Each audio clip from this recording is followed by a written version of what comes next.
Konuşacağız. Ben elhamdülillah şükür qiblagohima volidam hayotlar Allohning ziyorasi. Dadamni dadalarimni qo'lida o'sib katta bo'lganlarda endi u san'atkor bu san'atkor deyman. Birinchi san'atkor qo'shinda aytadiki, birov moncha qistiradi, hozir ham nozik puli dorolarni o'tirib bu banda bermaydi, rizqni Alloh beradi. Opam rahmatli aytadi, bir she'rni yodlaganman.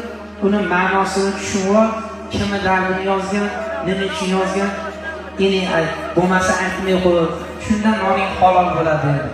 Bu she'rni bu oshnamdan marhamatli shoir Muhammad Yusuf Turkiyalar qatori Alloh rahmatiga olgan bo'lsin. Bir she'rni qo'shiq qilib, otamni qo'shig'ini yodladim deb aytsa, bu inson abadiy yashayotgan desa, o'zimga o'zim bir tafakkur qilib, hech kim abadiy yashamaydi-ku derdim.